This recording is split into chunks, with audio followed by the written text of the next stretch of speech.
Welcome to the Heartful Parent Podcast. I'm your host, Jonas Keating. In this podcast, we talk about it all, our parenting, our partnering, and our professional lives, because they are all a part of us, and we were never meant to do this alone.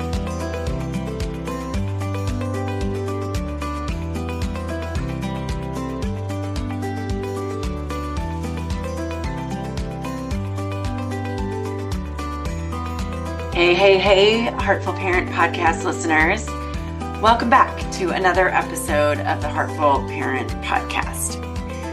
I have a really special treat for you today, or I think it is. This is an episode that I'm really excited about. And I'm not going to lie, I'm also a little bit nervous about it. Because if you've been listening to the podcast since the beginning, as I know many of you have, or for any period of time, you've gotten a sense for who I am as a parent and as a parent coach and as a podcast host. But I'm sort of going to crack open things a little bit further today and let you see behind the curtain a little bit more today, because my guest is my husband. So yes, my sweet, amazing, kind, phenomenal husband. I'm not exaggerating when I say that. I really married a good one. I say that I got lucky. And yet I think he and I would both say some of it is some luck, but there's also a lot of intentionality in the way that our relationship has progressed, because we do work at it and we work hard at it and we talk a lot and we work through problems. But I think he's pretty awesome. But there's a vulnerability to sharing him and our story and our relationship with you that, it feels a little uncomfortable, a little nerve-wracking. My husband's name is Jonas Keating. As you will hear in this episode, we've been together for over 20 years now. We've been married for 17 and a half. And, that's like any relationship. It has had, fortunately for us, mostly ups. It has certainly had some downs. It has not been smooth sailing at every step along the way, but we keep leaning towards each other. And you'll hear in this podcast, Jonas talk a little bit about that. So in this episode, I am interviewing him, and I say this at the beginning, but I didn't know what he was going to say when I was asking him these questions. I had given him a little bit of a heads up about what they were, but I didn't know where he was going to go. And I sprung some questions on him that he didn't expect and didn't know were coming. So this is a little bit of a snapshot into my life, into, my marriage. As you always hear me say in the intro to the podcast, this is a podcast about parenting, partnering, and our professional lives. And we touch on a little bit of all of those in this conversation. So without further ado, my wonderful, fabulous husband, Jonas Keating. All right, Jonas, my sweet husband, welcome to the podcast. Thanks. Good to be here. I know this is your favorite, right? My favorite, absolutely. Okay. Well, I'm super excited that you're here. I think you and I have some ideas, maybe a little wisdom we can share. I like to think so. A little. So why don't we start with you telling listeners a little bit about our story? Sure. We met, 20 years ago, give or take? Yeah, a little more than 20. And the old school dating app of Match.com. Yeah, before the days of Tinder, right? Yeah, back when there was a little bit of depth to it. Anyway, the Oracle on Match said that we were a good match. She winked at me. I was pretty excited, so I reached out. We chatted for weeks, met in person, had a great date where I let her pay for half of it, and somehow, in my infinite wisdom, thought that was a good idea. Ultimately, she was able to get past that. And, one thing led to another, and here we are. Okay, people are probably laughing right now because one of the things I talk about all the time is gender equity and creating more equity in our partnerships. And yeah, I thought you were cheap. Yeah, it's a trap. This idea of gender equity. And she said, "Oh, can I pay for dinner and you pay for the movies?" I said, "Yeah." Yeah, I thought that was great. She left feeling really not pleased about the situation. Okay, back up. Because what it sounds like you just said is gender equity is a trap. Well, I'm saying, like, just be careful. We have to back this shit up. Back the truck up. What is happening? Okay. I guess perhaps early on in dating, should be a little more careful with the expectations there. Is maybe what I learned. I just thought you should pay for our first date because I was broke and you weren't. Yeah. Not much has changed. Okay, and then so you're right. I totally got past that. And then I realized, oh, there's something to dating the nice guy. Maybe I really should date the nice guy. And then what? It all worked out. Like how much like we dated after the first 6 months or something. You told me every day like you should marry me. And like ultimately you were right. So we did. I mean, I'm always right? Absolutely. Okay, not really. But yeah, I did think you should marry me. And I was right about that particular piece. Absolutely. Yeah. So we've now been together for 20 years, married for 17 and a half. Yeah. Is that right? Yep. Okay. And we have 2 kids. So life's a little different than when we first met. Yeah. Yeah. He says wistfully. It's a little different than when we first met. But so obviously this is a parenting, partnering, and professional life. Like those are all the things we talk about on this podcast. So let's dig into the parenting piece a little bit. Obviously people who are listening hear me talk about parenting a lot. And I just want to tell everyone who is listening to this, I don't know the answers that Jonas is going to give to any of these questions. Like I haven't vetted the answers. We haven't talked about it in advance. I gave him some idea of the questions I might ask, but we didn't talk about it any further than that. So I'm maybe just as curious as anyone listening to hear what the answers to these questions are. So honey, like, how do you think parenting is different, both better and for the good and for the bad than you thought it would be before we had our darling children?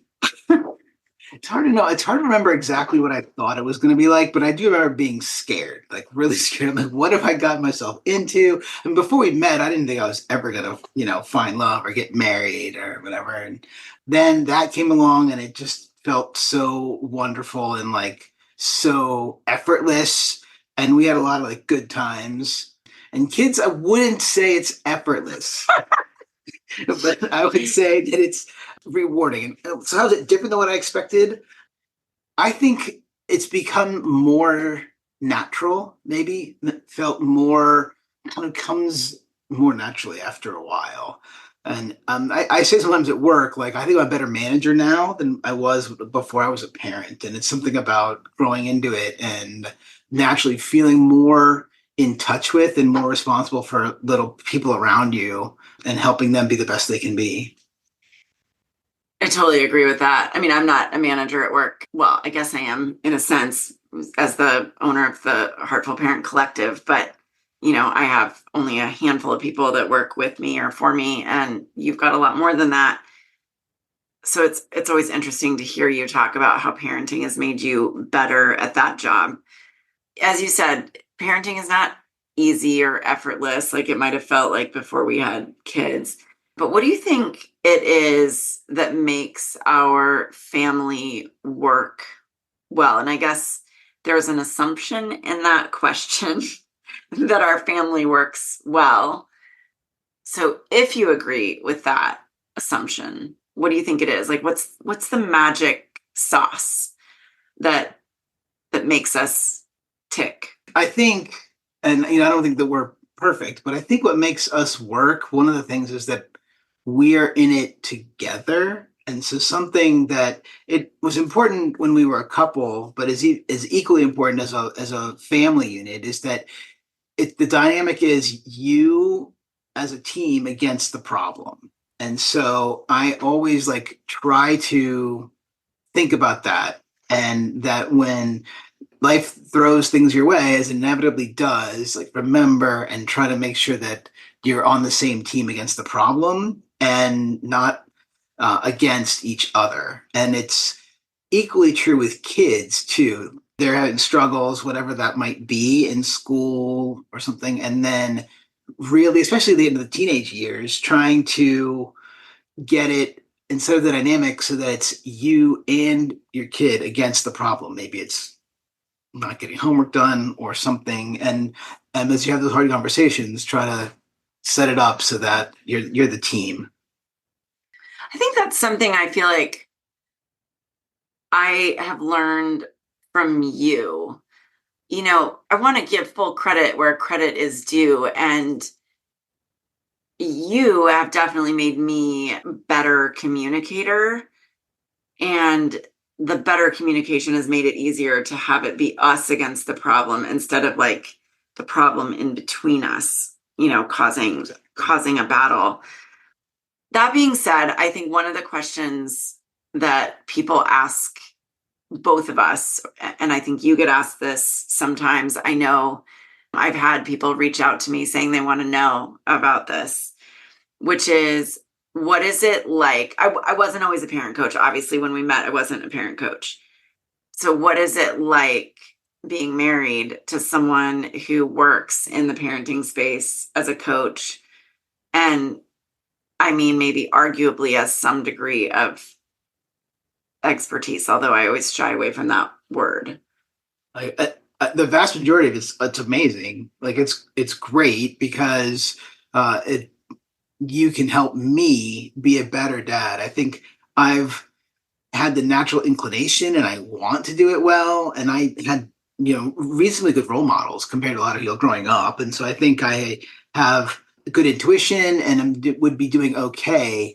But having someone who actually has done the research and has the data and understands like an approvably correct, like best practices, if you will, it's really been helpful for me. And so I think it's a great. Yeah, so that kind of leads into my next question, because I mean, you're right. Like, you had good role models, still do, I suppose. Like, we are both very lucky to have both of our parents still living and to have close relationships with both of our sets of parents. Obviously, parenting, as we've said again and again, and I'm sure people can relate to, it's not easy. So how is it that you go about like making decisions as a dad? What are the things, or I don't know if it's key values, or what are the things that guide you in your role as a dad and the decisions that you make as a dad, and the way that the relationship that you build with our girls? I mean, besides just asking you, no, I mean, I'll admit that there is some of that. There is probably an inequity as far as like working through some of the hard stuff once in a while, because, you call me to fix your computer problems, and I wouldn't say I call you to fix my kid problems, but I would say that I would acknowledge that you have a toolbox is a lot more complete than mine. But obviously that doesn't happen all the time. And so a lot of the things I have learned from you and now can work autonomously and, use thoughtful parenting in a way that I would never have learned on my own because I just recognize I probably would not have read anywhere near the books. And so I have more tools in my toolbox that I can lean on. That's, positive parenting, or just keeping things like in mind about respect. Like that's a big one that I like think about a lot. And so you've given me some tools. And so probably that's like, those are some of the guiding principles, but respect is a big one that kind of sticks out. I feel like that's something that we talk about a lot, because, and tell me if you think I'm wrong about this, babe, but like when we were growing up, and I'm guessing people can relate to this, is like the presumption was parents are deserving of respect by virtue of the fact that they're adults, that they're parents. Like that was just like it was sort of demanded or expected that we respect the adults in our world. And you and I, based on sort of the principles of positive discipline, talk a lot and focus a lot on trying to build mutual respect with our girls. And I think we model that too, like between you and me. Yeah, absolutely. Yeah, I mean, jokes notwithstanding about gender equity and all, like I think you and I really do model that. Absolutely. Yeah. Absolutely. So as, obviously we're still on our parenting journey, but I'm curious, we've got two daughters, Macy's 14, Maren's 6, rapidly coming up on 7. And those journeys, they're different kids. Those journeys have been a little bit different because they are different. And we were different ages, et cetera, et cetera. But I'm curious what you think, like, what have you learned about yourself through being a parent, being a dad? Well, I learned I'm a Hufflepuff. I mean, and that's half a joke because I learned more than I ever imagined about Harry Potter as in being a dad. But then I also did get some insight into myself and my personality and how I naturally tend to act and think about people. And turns out I do lean towards the Hufflepuff side of things. And so I have learned, and I'm trying to say with pride because it doesn't seem as cool as Gryffindor or Ravenclaw, and yet it is a really powerful role to play in a partnership and in a family. Yeah, I mean, as a fellow Harry Potter lover, and we've got two girls that have really loved those stories, or I should say, we have an older child who's really loved them, and a younger one who is starting to grow into them. For those who aren't Harry Potter aficionados, or even those who are, like, what does that mean to you? Like, to be a Hufflepuff? Like, what are the ways that you embody that? So, I mean, it's thinking about other people, putting not their happiness necessarily, but kind of considering them equally to yourself when you're kind of looking at the situation or at a conflict or trying to chart a path forward, and just keeping in mind like everyone's well-being and mental well-being especially. And I gotta say, like, you do that so brilliantly. And as a non-Hufflepuff, it seems almost effortless for you, the way that you do that and that you lean into the needs of our family and each of us as individuals and all of us as a group, which I think those realizations about yourself, like I've observed them serve you well, not just as a dad, but as you said, like in business, in your professional life, in our relationship. I'm curious what you think, and I'm almost a little afraid to ask this question, but what have you learned about me through our parenting journey? I think loads of stuff, all good. No, they can't all be good. Let's not bullshit the people. Almost all good. But you're very thoughtful and cerebral about a lot of things. I've learned that you're constantly looking to make things better, to do more, to look for the flaws in things around you and fix them, to ask like what could we as a family do more of, or how could we improve and do better, and learning and making you and us as a couple and us as a family better is like a real drive for you. And that is not a strong suit for me. Like, I know maybe it goes hand in hand with being a Hufflepuff, but I'm like very kind of content, and I'm content with relatively status quo, and I'm not always driving for the next thing, the better thing. And I think, that's like, I really respect and appreciate the role you play in our household, like pushing those things. Yeah, and on the converse side of that, I think I respect your reminders that like sometimes things are just okay the way they are. Like we're okay. We don't always need to be pushing or driving or changing or whatever. There's definitely been a balance that has, I think, evolved. Yeah. Wouldn't you say Yes. between us on that? But there are also challenges that have evolved because of the differences between us. And I would guess that there are very few people out there, if, listeners are parenting with a partner, very few people who would say, oh, there are no challenges. Like there's no differences between me and my partner. We agree absolutely on everything. It's easy peasy, lemon squeezy, right? Mm-hmm. And we're no exception to that. Like there's certainly been challenges. So what do you think have been the biggest challenges? And I would ask this in two ways, but like for us as a couple, for us as co-parents, and then like us on our, I guess that's three ways. And then us kind of like on our parenting journey. Okay. Individually.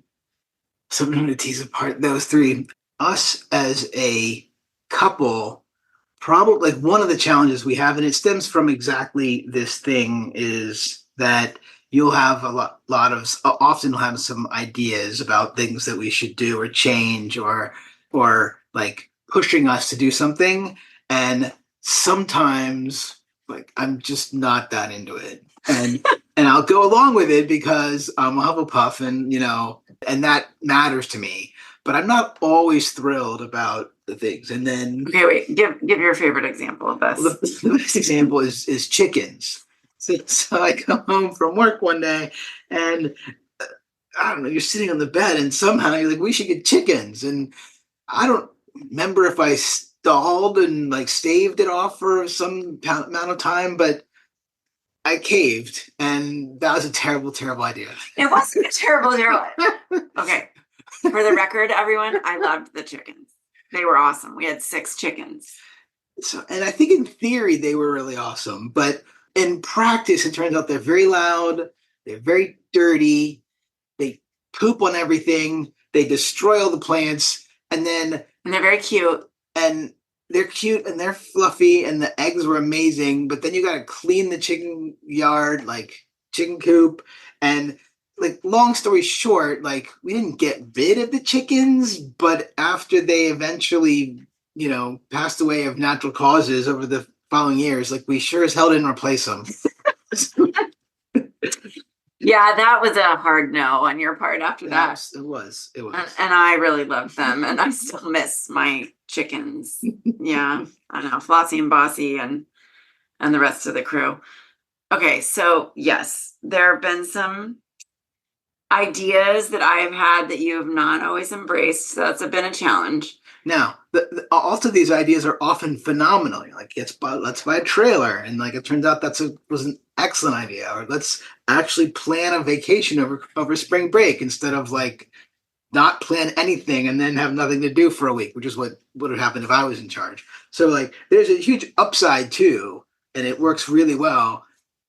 But like so many things, there's a double-edged sword here. Mm-hmm. There's 2 sides of that coin for sure. Yeah. So what do you think have been the biggest challenges for us as co-parents? And I think I originally asked like on our own individual parenting journeys, but I think I'm more interested in really like, what do you think are the biggest challenges that we contend with as co-parents? And then how have we resolved them from your perspective? Yeah. So, I mean, one of the big ones is me not making decisions or not acting through or deferring to you in so many things. And on one hand, it seems natural because like, this better than I do. Like you are much better read in the space. And so of course, when something gets tricky or whatever, I'll just be like, oh, I don't know, like Christy will figure it out. And that has definitely been a challenge because sometimes then it turns you into the bad guy when all the hard stuff comes along. And I'm like, I don't know, go talk to your mom. So, and I wouldn't say this happens all the time, but it happens enough that, it's a hurdle. Yeah, it has sometimes put me in that position of being the heavy, which I say jokingly because I'm not really a heavy, but At least I don't think so. We'd have to ask our daughters about that. Maybe sometimes they would say I am. Probably. Yeah. I mean, especially the teenager, like I think you apply more structure to her life than a lot of her friends' parents. So I wouldn't say you're the heavy, but I think we're a little more limiting on some of her freedoms. Yeah, but don't you think, well, of course I'm biased, but that we have let those structures and frameworks sort of loosen as she's gotten older and demonstrated more responsibility and more age appropriate, like. Oh, for sure. We started with a Gab phone and we graduated to like the more lenient Gab phone, and now, and of course, absolutely, and that's necessary because at some point she's going to be an adult, and we're not there to police her. So we're absolutely, letting it grow naturally, but we certainly, didn't give her unfettered access to an iPad at age 7 or whatever, like. Yeah, we definitely are like I think swimming against the current on that one. Yeah. Yeah. I mean, but don't you, and I would say, and maybe this is one of the things I would, I think all parents do at some point or need to do is figure out like what those things are that are important. And when we are willing to swim against the current and not be the quote unquote cool parents or, the ones that just let anything go, because our kids need that structure and those boundaries. Absolutely. It's not going to serve them well long term. Yeah. So I want to talk a little bit more about our relationship and how we kind of function as a pair. Because at the beginning of this, like we were joking and you were making some jokes about gender equity. But if we're being honest, like gender equity is, again, I don't want to put words in your mouth, but it's actually something that's pretty important to both of us. No, gender equity wasn't the trap. The trap was when you offered to pay for dinner. That was a trap. And I fell into it. That was a mistake. Okay, fair. So gender equity is not the trap. It's not. So how does that work in our relationship? Like, talk a little bit about, we use the fair play system a bit, modified to work for our family. Mm-hmm. And I would say you're like a fully participatory, not just dad, but a fully participatory, competent, leader of our family and the work of the family. But I'd love to hear your take. Like that's my perspective, but I'd love to hear your take on it. No, I mean, I think that's absolutely right. We do fair play, and you actually end up with more cards than I do when we've done the exercise. And that is, I think, because it's a testament to the variety of things that you're on top of, that you bear the mental load for so many things. And I think that is working okay for us because that is definitely not my forte. Keeping a million balls in the air and remembering things and then being proactive and setting up like dentist appointments or whatever. It's just not my forte. And so I try to fill in other ways and do things that are just kind of just the grunt work, I think, is where I have found that it's easiest and nicest for me to contribute. And it reminds me of a story. My dad was in construction growing up, and he told me about when he was like getting started and he was talking to one of his bosses, and the guy's like, yeah, there's racehorses and there's mules. And Tom, you're a mule. And my dad was like really offended, but then there he was, and he was telling me the story when he was 45 and I was 15. And I was like, you're a mule, huh? And I look at myself now, like, I feel like I'm kind of that mule. Like, I'm the guy who's been at the same job at Microsoft for 27 years now. I'm just doing it. And I apply that mentality to a lot of the stuff around the house. Like, I will do the grocery shopping. I will cook the meals. I will get up in the morning and make the kids breakfast, pack the lunches. And, and then that's because it's not easy, but it's simple and it's straightforward, and I'll just grind through it, and that suits my personality well. I'm like, as I'm listening to you talk, I want to push back on you a little bit, and here's why I want to push back on you, because I don't think you're giving yourself enough credit. Because my perception is that over the years, especially as we have learned more about mental load, like the emotional labor, fair play, that you have stepped in more to some of those things that you say aren't your forte, but like you managed a whole bunch of shit at work, right? Like, and so you've I feel like you've actually stepped into that more, and I've seen you consistently make all the vet appointments for one of our animals who sees a different vet than the others. You are like have stepped in and made eye doctor appointments and orthodontist appointments, and not without some bumps in the road sometimes, but like, and you don't just grocery shop, like you make the meal plan. Oftentimes we go back and forth, we redeal that card. Like this last week I made the meal plan, but you take on a lot of the mental load too. And I don't know that you're giving yourself full credit for that. I appreciate that. And it certainly I do some things. But I think, yeah, I make vet appointments for one of the 6 animals. And half the time you come out and you're like, did you make the next appointment? And I'm like, actually, I kind of forgot. So like, not that I do nothing. I refilled some prescriptions today. Like I do some of those little things.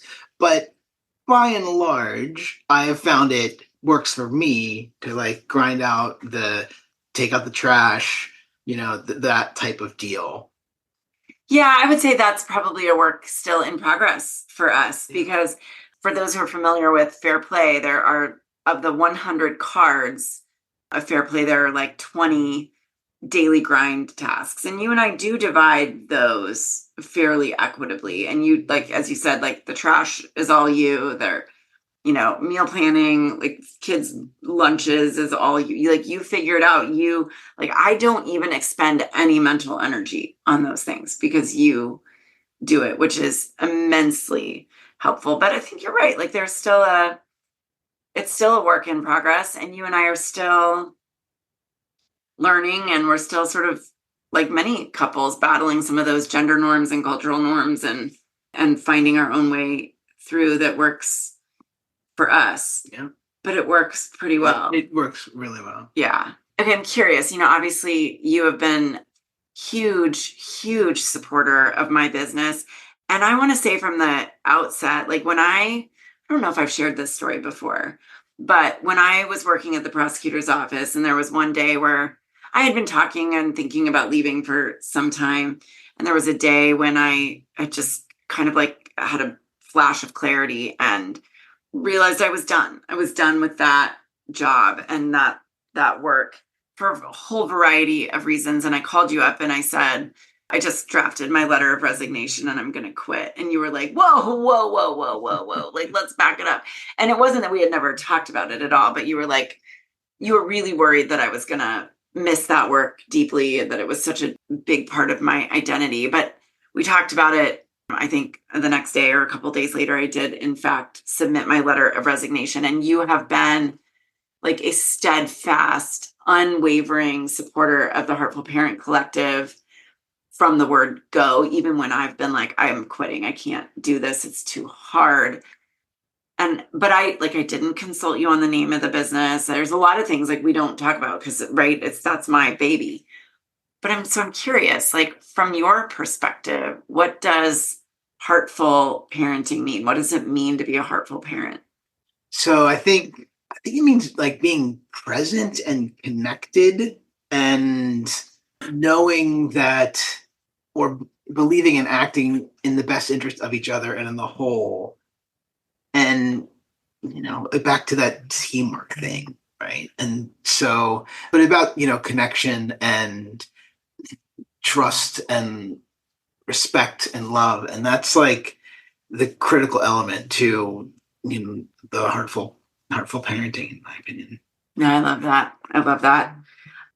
What do you love most about parenting?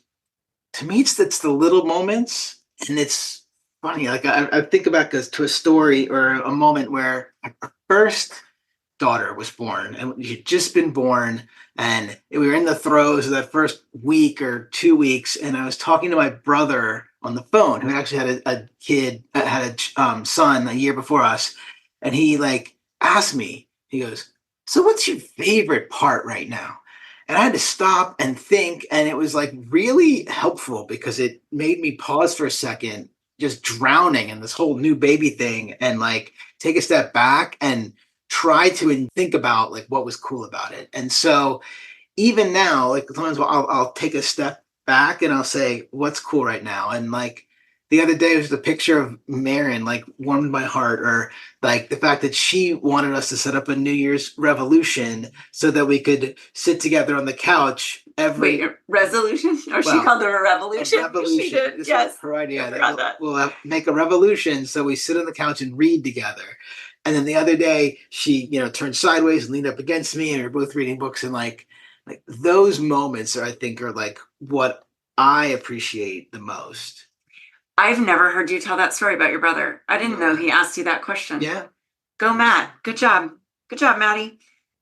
What do you dislike the most or find the most challenging, or what's the worst part of parenting?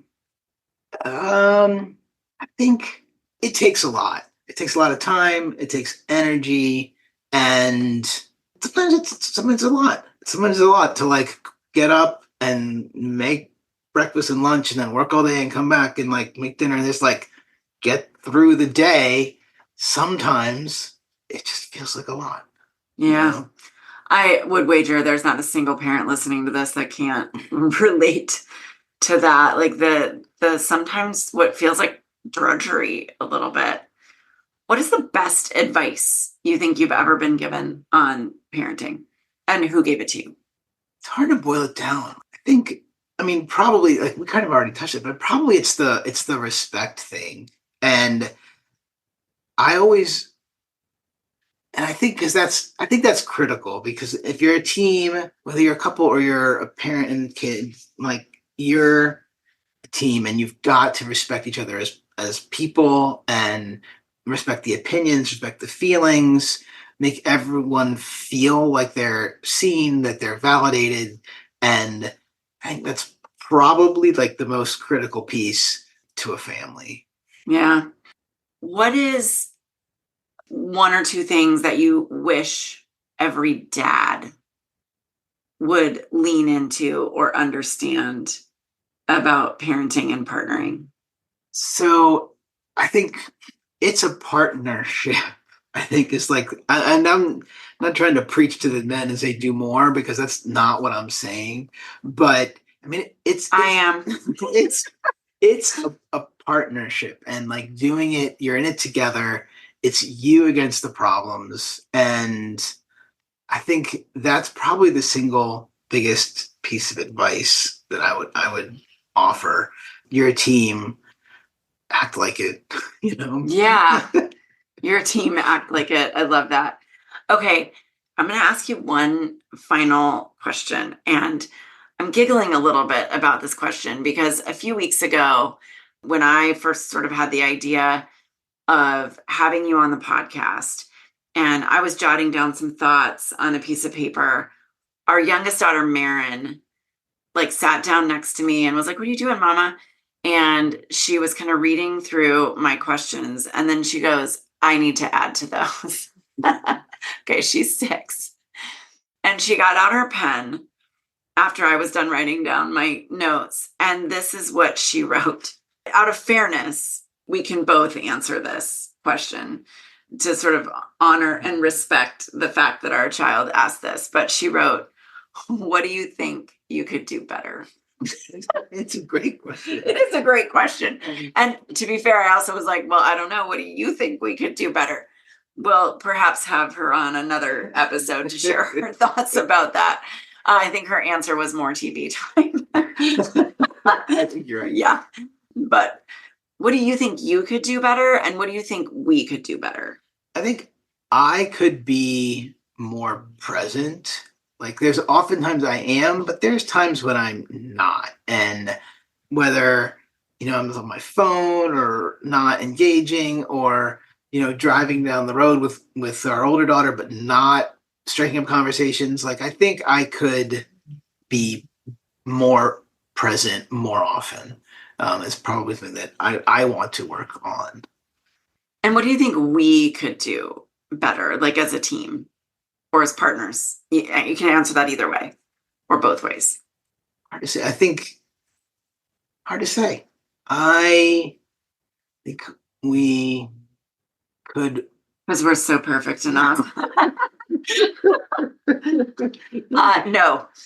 No, because my personality is like the status quo is okay, and so I'm not often asking myself like, how could we be better? That's Yeah, Hufflepuff over here. Yeah, fair. Okay, as I said, like out of fairness to our child and the fact that she posed this question, I will answer it as well. And I think your answer, like I would sort of echo your answer. I think we try to be really conscientious and aware of phone use, but it does, like it slips in. So I think the thing I could do better is have, I think I would say I would have stronger, clearer boundaries between work and family life. And, this is a challenge I think so many people slid into or were forced into during COVID, where work came home. And, ever since I've owned the collective and I've been working from home, but it creates fuzzy boundaries. And I think setting better boundaries for myself would benefit not only me, but our family as well. That's what I would say I could do better. And that's sort of part and parcel with being more present. What we could do better, that is a hard question. And I'm not, as you know, I'm not a Hufflepuff. I don't know what you would say I am. Ravenclaw. You think I'm a Ravenclaw? Oh, interesting. Okay. Should think about that one. Like I am about looking at what we could do better. And so we could ask our kids to do more. And we often know this and we say, oh, we should ask Marin to do this extra thing or hold Macy more accountable to this or put more, not chores, but, responsibilities on them. And so, and then I am more than you likely to swoop in and like save the day and hang up her coat for her or whatever. But I think we could both be better about that. Yeah, no, I think you're right. I do think, and I'm not picking on you, I swear, but I do think you swoop in and save the day more than I am likely to do for them. But it's definitely something we could be more conscientious about, as a pair. I think what I would say is what we could do better is continue to look at ways to explore the overall balance. And I think balance is frankly a pretty fucked up word because doesn't exist in a family, maybe in small moments, but the overall just sort of, I don't know. I'm trying to think of a better word for that. And I think that's why we all fall back on balance, but like of how time is spent, what work we are doing, how you and I are, that's that fair play piece that is always evolving and growing for us. And then I think we do a pretty good job at bringing in fun, but I think more fun is never a bad thing. You bring in the fun because this downside of above, like I'm fine not planning something. And I like to plan. And I do enjoy the fun. So always more fun for me. Okay, so I have one big sort of final question, which is what do you, and it's tied to something that I already asked you, but I know you and I look at the world around us on a pretty regular basis and go, oh my God, right? Like, what is happening? Like, I think parents have a lot of power to change and to shift the cultural narratives, the gender norms, the political landscape. Like there's a lot of things that parents can shift through the act of parenting. Like there is a lot of bravery and a lot of power in the sheer act of parenting. What do you think is one thing that every family could do? Like that if every family did, if every parent did, it would make the world a better place. It would create a more heartful society for our kids and for us. I'm not sure I have the ultimate answer to that, but a knee jerk would be like teach empathy. And I think when we look at the larger social landscape and the political climate, I feel like we've lost our way as far as respecting one another, caring for one another. And I think teaching your kids empathy, modeling empathy for them, for others in the world, for people who are different than you, is I think where we really need to go as the country because we've gone the wrong way for too long. See, guys, I married a pretty smart one right here. I think you're spot on. Babe, thank you for being on the Heartful Parent Podcast and sort of giving the listeners a little bit of a window into our lives, as imperfect, crazy, and fun and kooky as it might be. Thanks for having me. It's really been fun. It's been a blast. Thanks so much. All right, everyone. I hope that you enjoyed that conversation. Hope you found some humor in it. I hope it maybe told you more about me and our family, and, that we really do work hard to imperfectly walk the talk. We do it imperfectly. I do it imperfectly, but we do work hard at that. And I hope you enjoyed meeting my husband, and that maybe there's a piece of wisdom from our relationship that can help support or bolster yours, or bolster your parenting, or, help your partner think about things in a different way. Whatever it is, I hope you got something out of that and enjoyed that conversation. I enjoyed being in conversation with him in kind of a different way than we normally talk, obviously. So thank you. Thank you for letting me share him with you. Thank you for allowing me the space to be vulnerable.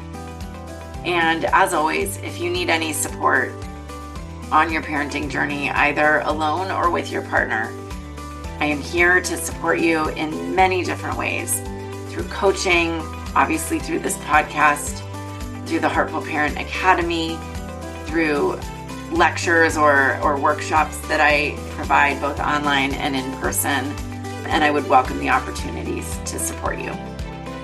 Until next week, have a great week, and cheers.